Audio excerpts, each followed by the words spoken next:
AEW Collision. Let's talk about it. So, I've not been the biggest fan of AEW Collision ever since, the whole down. And even then, it was better shows there, but there were still some issues. But ever since Punk left, Collision has just it hasn't really felt anything. It feels like I'm watching AEW Dark plus one main event level type match. That's literally what Collision has been feeling ever since CM Punk left. And not every match feels like it's a squash match, lopsided, blah blah blah. They do have sometimes have had other um big time type matches, matches with storylines going on a week to week basis, stuff like that. But for the most part, there has just been a lot of matches where who's gonna win. It's obvious who's gonna win. This guy has no chance. Squash match, or you'll get good matches, but the guy, um, that, for example, Jay White and AR Fox, which kicked off the show. AR Fox isn't winning whatsoever, and for Fox to go that long, or I want to say that long, because it wasn't that long of a match, but to be as competitive as it was, we get those kinds of matches on Collision and on Dynamite too, but more so Collision. Um, so it's just I don't know if you obviously I'm gonna wait to see how it plays out because obviously I feel like CM Punk leaving is a big issue as to why, like, I feel like a lot of Collision creative kind of went out the window. But that's been a while now. Punk's been gone for a while now. It's been about 2 months since he's been gone. So they got to start making Collision a better show. You can't just have squash match, squash match, squash match, squash match when you have a roster that AEW does. You can't have that on a 2-hour Collision show that's on a Saturdays. Now I understand Saturdays isn't the biggest night to have a live wrestling TV show with college football, and the NBA just started back. You have the World Series going on, but you have to book better shows. Having squash matches being majority of Collision, and then having one main event level match. We saw this last week with not last week. No, it might have been last week. Whatever the week was where Christian and Danielson had the match, and the rest of the show was predominantly filler. Can't have that. You just can't have that. And that's really my biggest issue, vision. And we just have it. Just feels like it's squash matches and 1,000 video packages because we saw a lot of video packages and backstage segments tonight, and can't have that. You just can't. It's uninteresting to know on a show where you have Kenny Omega and MJF, and you just fonder the show with squash match, squash match, squash match. And the Dax Harwood and Ricky Starks, I'm not talking about that at all. I'm talking about the Guns and the Boys, Samoa Joe and Red Titus, Claudio and Tracy Williams. It's not to have 3 squash matches on a 2-hour show or Collision predominantly being that lately, where you have a bunch of squash matches, video packages. It's not a good sign. Anyways, so Collision, I thought it was just a middle of the road show. You had some good things like Ricky Starks and Dax Harwood, and great things like MGF and Kenny Omega. And for AR Fox and Jay White, as good as it was, you just have to look at it like it's okay to have matches for Jay White to build him up for his title match. Yes. I just feel like there's a better way to. I don't know exactly what it is because I'm not a booker, but I just feel like there's a better way to present Jay White and his wrestling ability. Because if you look at how he pinned Fox, he looked like he was gassed, tired. He went through a war with AR Fox. This doesn't look good compared to MJF. MJF had a fantastic match with Kenny Omega, and then Jay White looks like he's been through hell and back with 10 minutes with AR Fox. That's not good. So the show kicked off with Bullet Club Gold leader Jay White, the #1 contender for the AEW World Championship at Full Gear next month. I believe we're about, 20 days away from that. And his opponent is AR Fox. Now, AR Fox, they signed him and they just put him in matches with John Moxley, Orange Cassidy, stuff like that.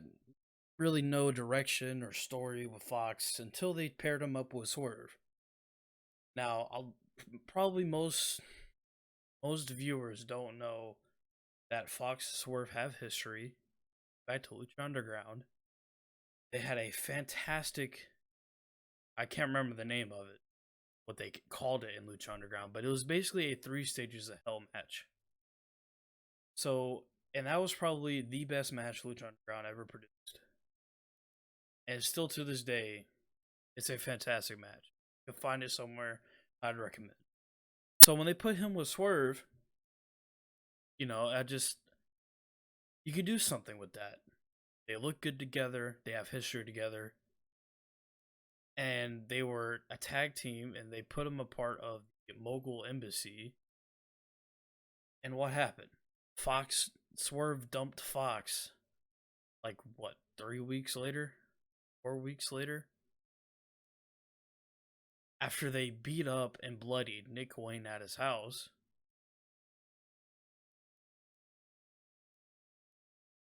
And Swerve just dumps him because he lost a match.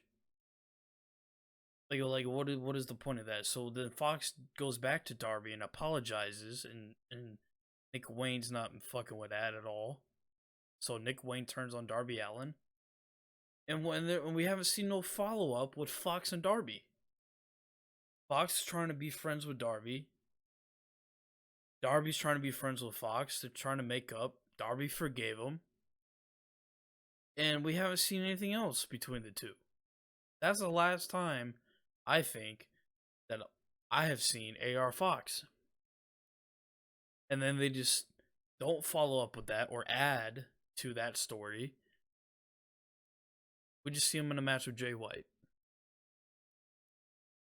So, yes, Fox is very good in the ring. Everyone knows he's very good in the ring, but when we hardly see the guy on TV, bring him in for a match with Jay White, have a good match, and then Jay White looks like he's been through a war with AR Fox, and he looks gassed, he looks tired. With AR Fox, it doesn't, to me, it doesn't make Jay White look like a #1 contender. If he has to go through a back and forth war, a competitive contest with AR Fox that barely, I don't know, it felt like a 10-minute match. So how is this supposed to make Jay White look good compared to what MJF did tonight with Kenny Omega? I mean, you have Jay White going out there, going to hell with AR Fox, who is barely on TV ever, not built up whatsoever, while MJF goes out there and has a 30-minute classic with Kenny Omega. This does not look good for Jay White. Jay White did win, but like I said, he looked like he got through hell and back with his 10-minute match with AR Fox. Could have been worse. Jay White could have lost, but my opinion, this does nothing to help elevate Jay White whatsoever towards his World Championship match with MJF at Full Gear. So that's that. After the match, MJF is like disguised. He's wearing all black. Tries to steal back his AEW World Championship from Bullet Club Gold. Does not do it successfully, and he runs into the crowd. Bullet Club Gold keeps the belt. So what was the point of that? Anyways, we get a acclaimed promo backstage talking about next Saturday, I think 69 days as Trios champions. And Max Caster gets catfished by a MJF Twitter account that has 2,200 followers. I think Bowen said. And Caster saying, I sent him pics. That's not... okay, it's funny, but like, why are you sending pics? I mean, there's no way he didn't know that that account had 200 followers. I don't understand how people get catfished by the wrestlers in today's day and age of technology. I don't understand how you do it. I don't understand how people get catfished like that. You know, the Seth Rollins incident years ago, the Becky Lynch incident, etc., etc. I know Liv Morgan and Zelina Vega have had people say, "Oh, I got scammed by a fake you," blah blah blah.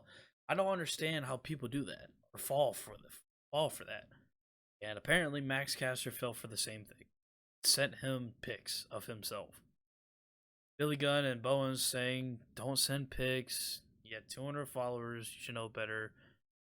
And good God.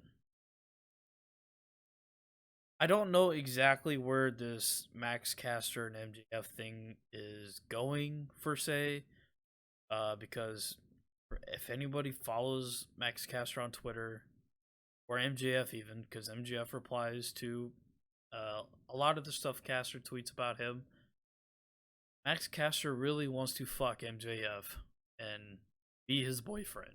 So if that's where it's going, hey, it works, it works. If it don't work, it don't work. It's whatever.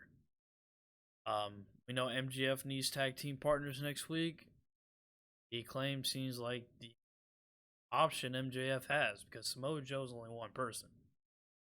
He needs 3 other teammates. So, and we'll talk about MJF and his many, let's just say challengers or storylines, I should say. That's the better word. We'll talk about MJF and the multiple storylines he's got going on. We get to the main event. So the Guns stay in the ring, and we hear Dalton Castle's music hit, and Castle comes out with the boys for a match with the Guns. This was a squash match. Guns win in like 2 minutes. 1, 2, 3. Whatever. I guess it's just to elevate the Guns in some way. I feel bad for the boys because the boys are actually pretty good. I see why people look at them as jobbers, etc. But the boys can be very entertaining. I know that because of I used to watch Ring of Honor.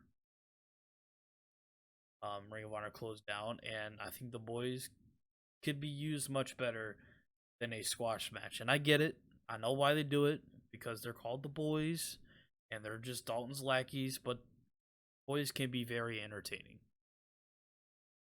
So yeah, the Guns win, and that's that. We get a Danhausen return tease video package with Creepy TV. So they've been playing that for a couple shows now. Expect Danhausen back soon. Then we go backstage to Ryan Nemeth.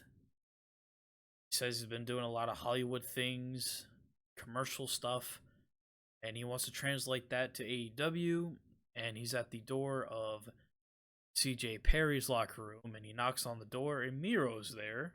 Why? Thought they were not wanting to. Thought Miro and CJ were not wanting to work together in AEW, but Miro's in her locker room. Now, granted, they are married still, so Miro says he's got rid of her. So I don't know. I don't know what's going on there. And Miro just beats the shit out of Ryan Nemeth. Next up, we have Abaddon versus Hikaru Shida for the AEW Women's World Championship match. Now, apparently, because I don't watch Rampage, why would I need to watch Rampage? Abaddon won a 4-way last night on Rampage to get this opportunity. She beat, I believe it was Sky Blue, Willow, somebody else. Anna Jay. That's right, Anna Jay. I really wish AEW, or Tony Khan specifically, would bring back the rankings. That's what made, to me at least, AEW special. Instead of just having these random 4-way matches, 3-way matches, championship eliminator matches, it's gotten super lazy, and the fans see through all of it. I really wish they would go back to that, because when you feel like I'm talking about at the very beginning, because they ruined the rankings later on in the existence of AEW, but in the early rankings, you legitimately had to win matches and lose matches. They put emphasis on that. If you want a title shot, you have to win matches and move up in the rankings. But they ruined that with having guys come in, win a bunch of dark matches, and then you see their records like 15-0, and you're just like, well, when have we seen this guy 15 times on TV? So they ruined that. And I know a lot of people are just like, well, AEW is just a bunch of just random matches with no stories. At the beginning of AEW, you could have gotten away with that. When you were emphasizing wins and losses, if you just put 2 wrestlers in the ring, they have to win. To move up in the rankings, earn a win, to work towards a title shot. You could have gone away with just having random matches, because it means something. Because it means they get a win, and they can go up or down in the rankings if they win or lose. You could have gone away with just having these random matches.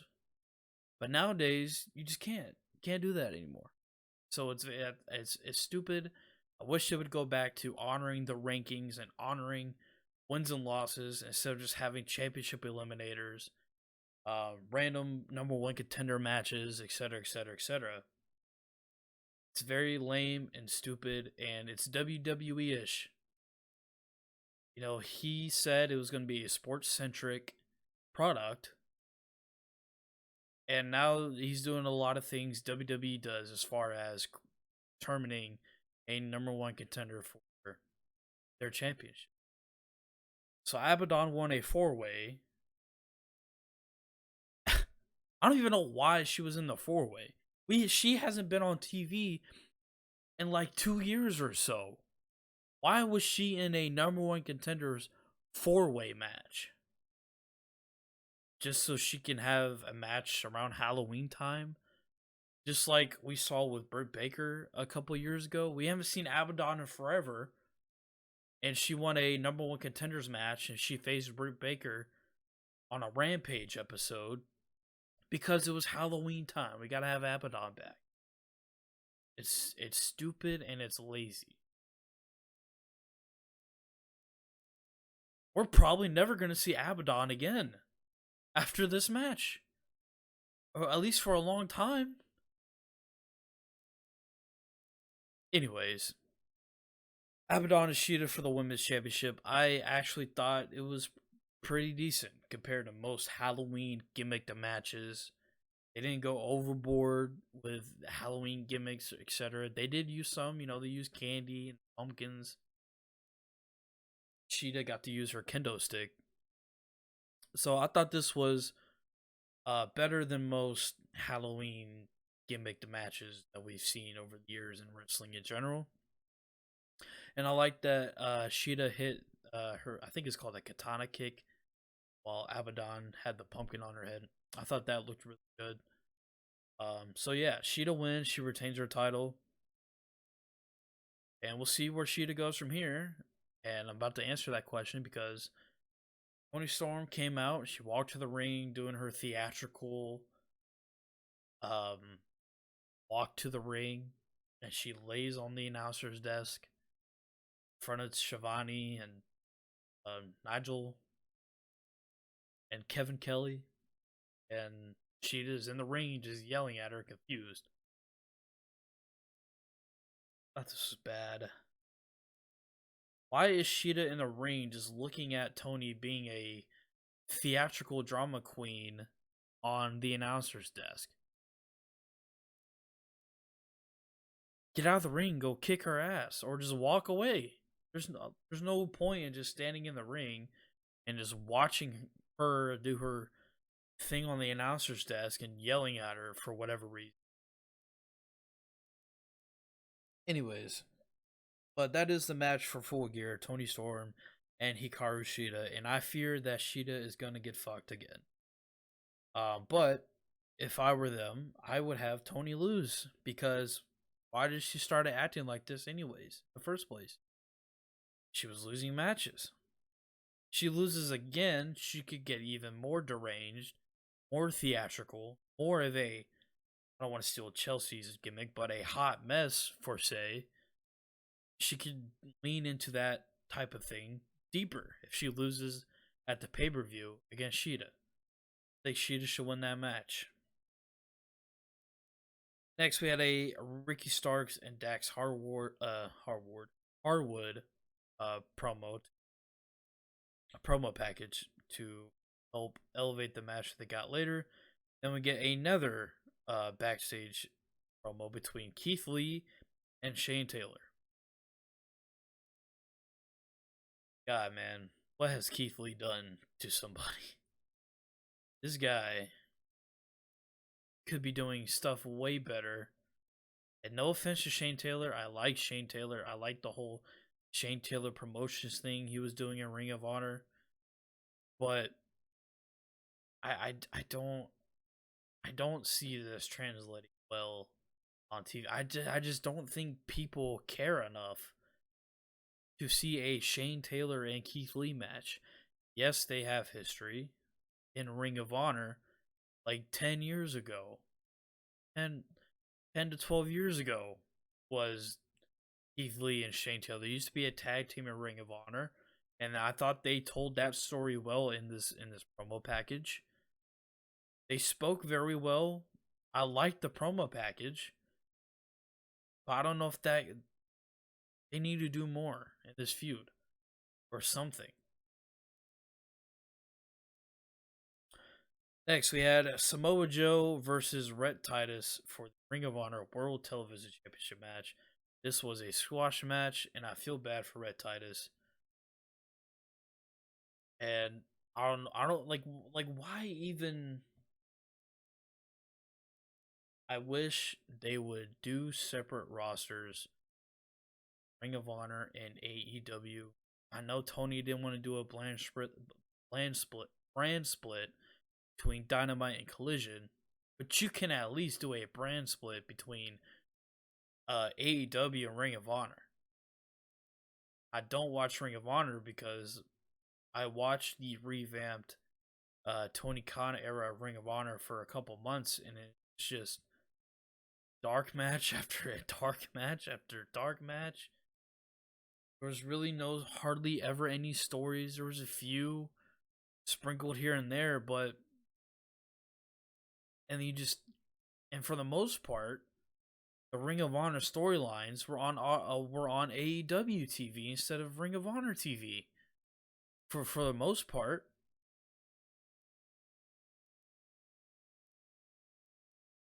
Are we? I don't watch Ring of Honor, so I don't know. But are the Young Bucks having storyline and slash matches on Ring of Honor TV?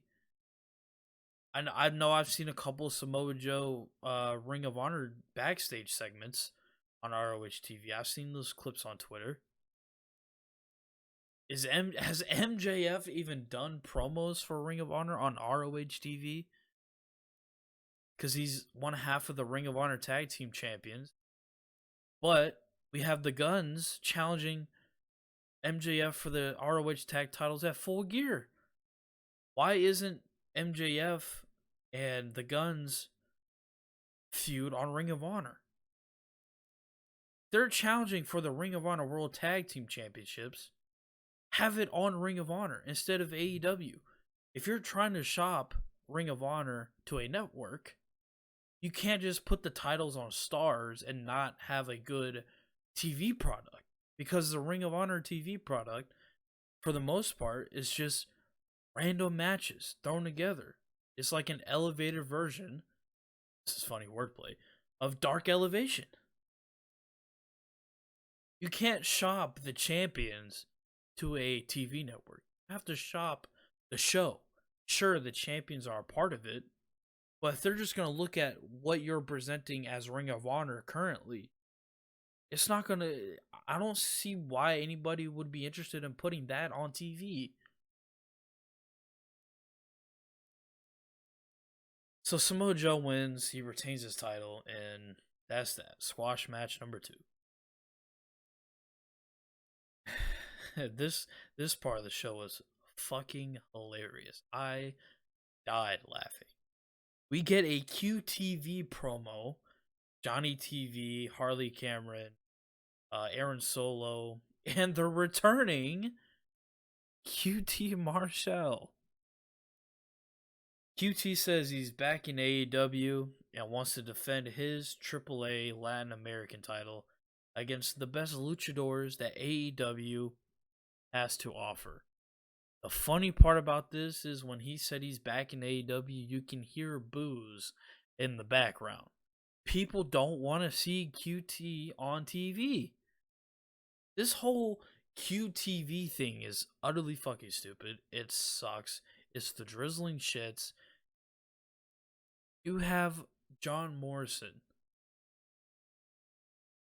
This is his worst run of any kind ever in any promotion. You can say the whole zombie thing with The Miz was stupid also. But god, man, this Johnny TV shit sucks. He hardly ever wrestles. It's just segments and it's just stupid. It's dumb. Thank God Powerhouse Hobbs is not associated with this garbage anymore. He's on to do bigger and better things. Hopefully. But this QTV stuff sucks. It's unnecessary. It's stupid. It's bad comedy. And it's just a bunch of... Like, honestly, I'm not even trying to be mean, but like... Aaron Solo. When was the last time we saw an Aaron Solo match? And do people care about Aaron Solo? People don't care about QT Marshall.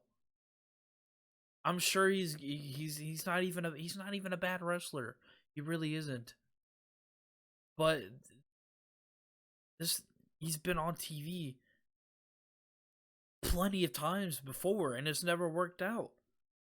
Him winning a AAA Latin American Championship is all fine and dandy. Keep that in AAA. And Harley Cameron, you know,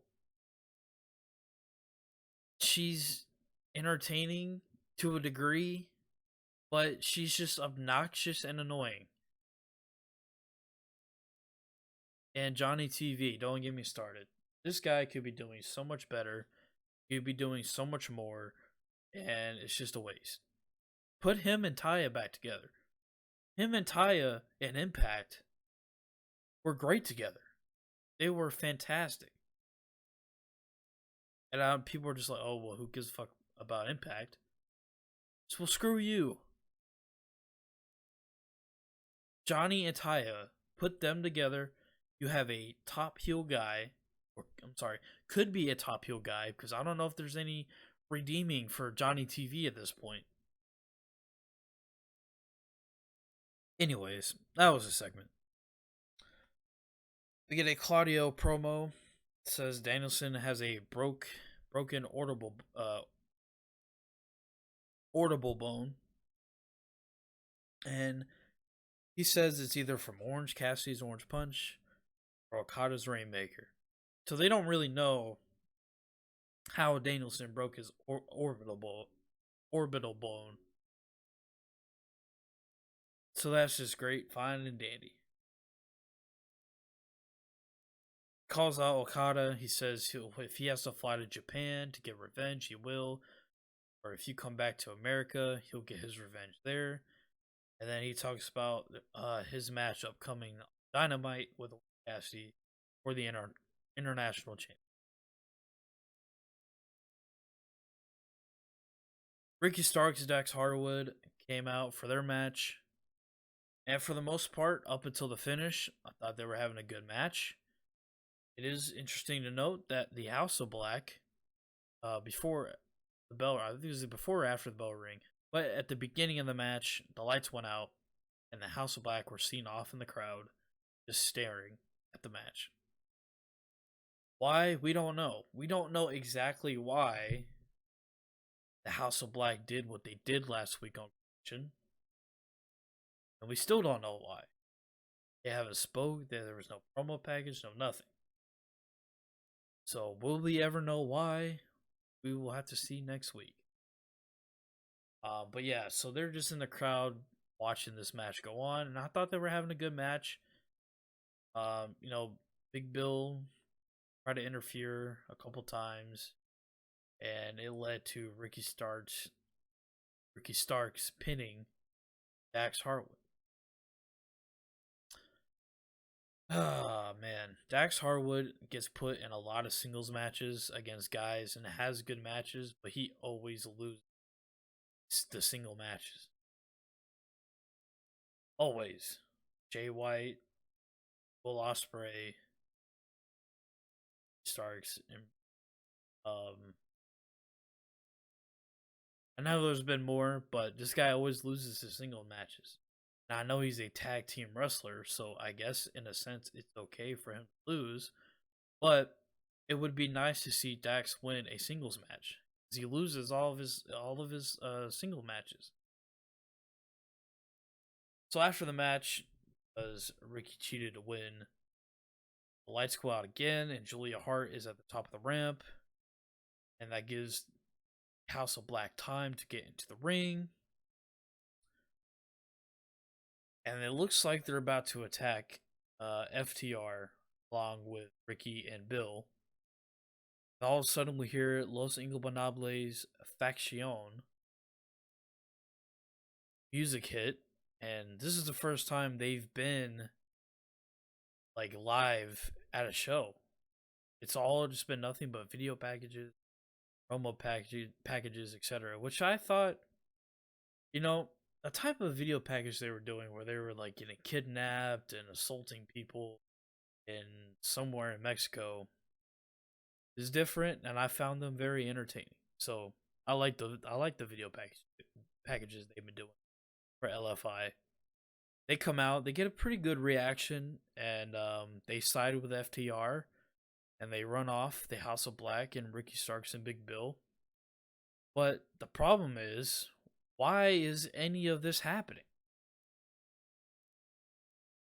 Sure, FTR had a rematch clause for their tag titles, right? But why is House of Black doing what they're doing, messing with FTR?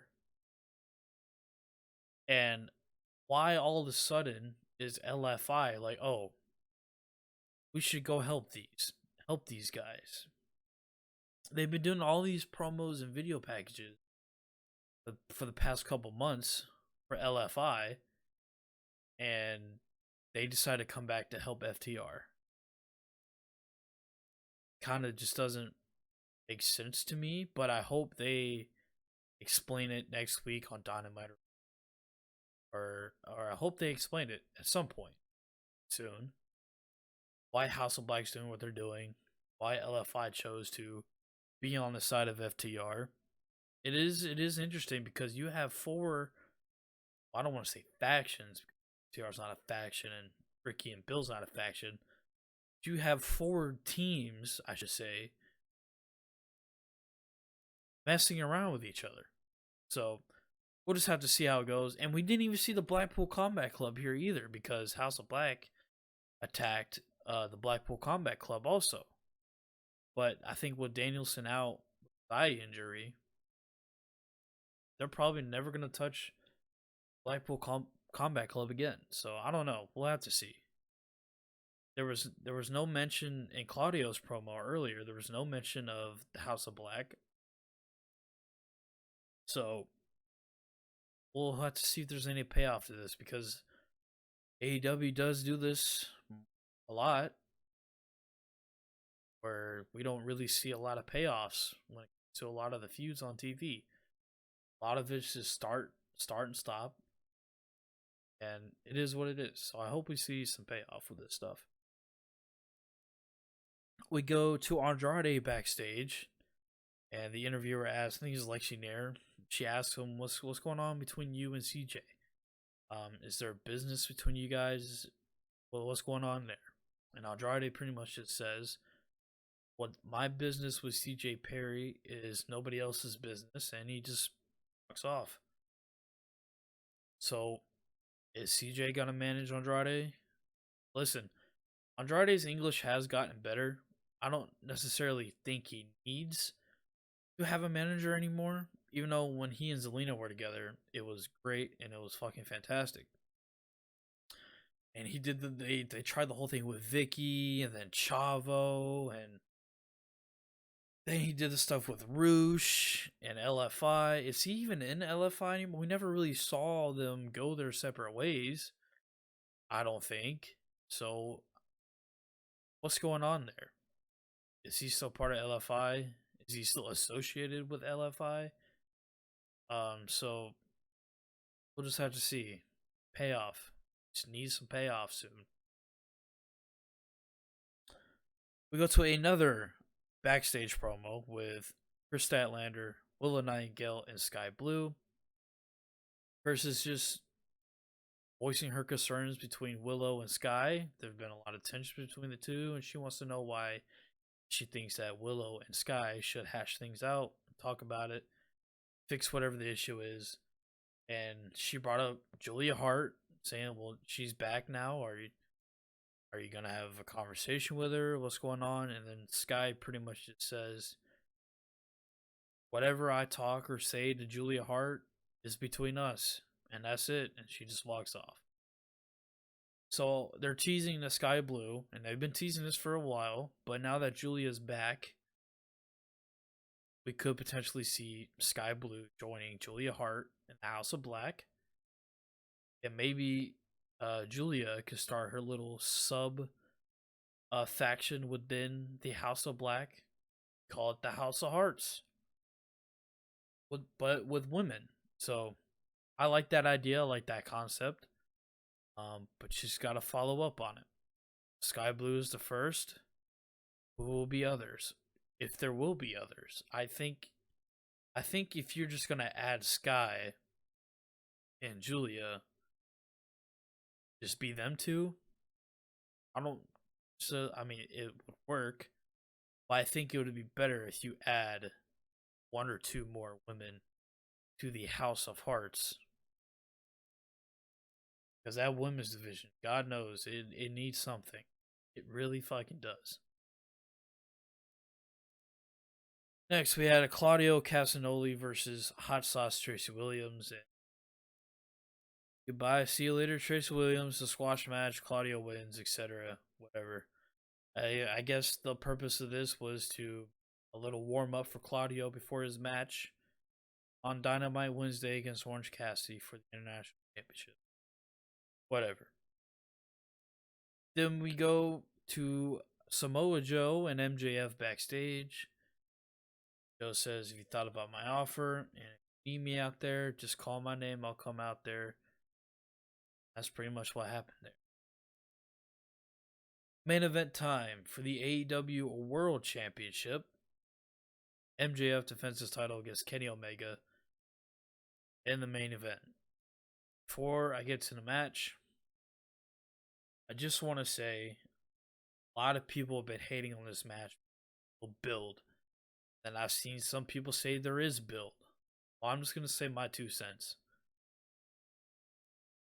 This match could have been promoted better, build better. Really could have been a focus on TV. But there is several issues with this. One, MJF is involved with a million people right now, storyline wise. A million. He's involved with Kenny Omega, Samoa Joe, The Acclaimed, Jay White, Wardlow. That's 5 people right there. And there's probably even more, and I just can't think of right now. It's just a mess. The only thing I can think of as to why MJF is involved with so many people right now is maybe at the World's End pay-per-view, they're going to do like a 5-way or a 6-way match. Have MJF defend the title against Jay White, Joe, Wardlow, Kenny. That's the only thing I can think of, because you can't just... Okay, so if MJF beats Jay White, right? He's going to go on to Samoa Joe.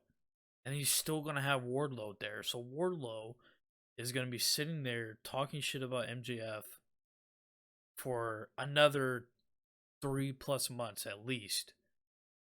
Because the Full Gear pay-per-view is next month. And then if they're going to do Joe and MJF at World's End,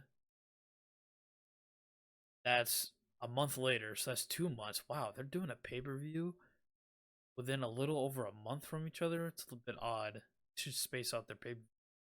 They're going to do more pay-per-views. They should space them out a little bit more than a month. It's one of the things I hate about TNA Impact, that sometimes they'll do a pay-per-view and then 2 weeks later they'll do another pay-per-view or Impact plus special.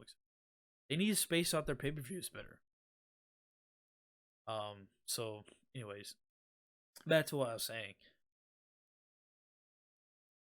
If he's just going to be involved with multiple people, the other people are going to have to just sit there and wait and continue to promote a potential match with MJF at some point, because Wardlow's been back for what, 3 weeks now, 3-4 weeks now, and all he's been talking about is MJF, and MJF hasn't even acknowledged it, I don't think. And it makes Wardlow look stupid for wanting a championship match and wanting to get his hands on MJF if MJF's not going to do anything about it. He's just ignoring Wardlow, and it makes Wardlow look stupid, in my opinion. Same thing with Samoa Joe. Samoa Joe had his championship opportunity, and he lost at Grand Slam. He lost. Granted, MJF choked him out or whatever, but he still lost. And then we didn't hear anything for Joe for a couple weeks. And then he was like, "Oh, MJF, I'm not done with you." Blah, blah, blah, blah. It's like, I don't know what they're trying to do here at all with MJF. He keeps talking about this bidding war of 2024. This guy's contract is up in 2 months. It's currently, right now, as I'm recording this, is October 29th. It's pretty much November. Okay? November, December, January 1st is his contract is up, according to him. That's what he's been saying in all these interviews and promos and etc. This guy's contract is up in 2024, and this guy is being involved with so many other people and so many other storylines. How and when are they gonna have time to do all these things, all these feuds with all these different people before 2024? Unless he's already signed an extension or a new contract or whatever, and he's just baiting everybody with his bidding war shit. How are they gonna do all this stuff in 2 months? I don't know, man. It's messy. It's convoluted. Even at points, if you're a casual viewer, it's hard to keep up with all this stuff. It really is, and especially if you watch other TV shows. You watch Raw, SmackDown, Impact, Dynamite, Collision, Rampage. If you're watching all this stuff and you see MJF interacting with one person on one TV show, and then he's interacting with another guy on another TV show, and then you have the guns. I forgot about the guns. He's involved with the guns too. You have all these potential matchups with all these people, and he's focusing on Jay White right now, while all the other people are just like, "Hey, friendly reminder, I want your championship." Blah blah blah. It's just dumb to me. I don't understand what they're trying to do here, and hopefully they can get to it and explain what's happening with MJF and all these other people. But that is besides the point. MJF, Kenny Omega, the main event. They had absolutely a fantastic match. I honestly think this is up there with MJF and Darby. MJF and Danielson. I don't think this was better than MJF and Danielson, the Iron match they had. Well, this is definitely in the running for match of the year. This was definitely better than Speedball and Will Ospreay, believe it or not, my opinion. That match was fucking awesome. This match was really good. The only issue I have with this match is Kenny put MJF through a table, and there was no DQ called. Thought that was stupid. It makes the ref look stupid. It makes the wrestlers look stupid, and it honestly insults the fans. And AEW has had a ref problem ever since this company began. They don't do countouts. They don't force rules in AEW, and it's insulting to the fans. There's been so many times where they do something that's obviously a DQ, and the fans are just like, "Whoa, that's a DQ. What are you doing? Stop the match."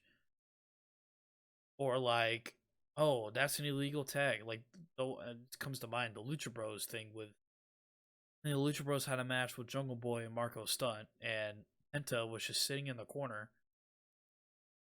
and he doesn't even try to go out to the ring apron behind the ropes to make a tag. He just sits on the ropes and just tags Phoenix while he's inside the ring. This kind of stuff happens all the time. There's been so many times where things should have been a DQ and they don't call it. Or there's been so many times where the wrestlers were outside of the ring longer than 10 seconds and nothing happens. They only enforce the rules when they want to. The referees do. Now, obviously, you can't blame the refs because, well, you can, but you also got to put blame on the talent for doing the spots, knowing stuff like this is normally supposed to be a DQ or a countout. And you also have to blame Tony Khan because he's allowing this stuff. You know, I remember the thing with Bully Ray. Bully Ray called out Tony for the atrocious refereeing happening in AEW during I think it was like the pandemic era, etc. There's been so many instances where the referees look stupid for not calling DQs and countouts, and Bully Ray brought that up to him during a Busted Open interview, and Tony just completely ignored it. So the the Kenny putting MJF through a table, that was completely fucking stupid, and it shouldn't have happened because it's supposed to have been a DQ. It's supposed to have been a no disqualification. But other than that, I thought the match was fantastic. Good stuff. Yeah, there was a lot of kickouts at the end, but I thought it worked in a sense. There was one there was one pin where I thought for sure I forgot who the ref was, but the ref hit 3. It wasn't, but it is what it is. Great match. Good way to end Collision off a pretty mid episode. And that is the review. Those are my thoughts. If you guys like the video, like, subscribe, notification bell, all that good stuff. You can see the upload schedule at the description box. You can follow me on all. That was the Collision review. I will be uploading. New Japan had a show last night as well. Fighting Spirit Unleashed from Las Vegas. I'm about to record that video now, and that should be up on the channel soon. So I'll catch you guys for that video.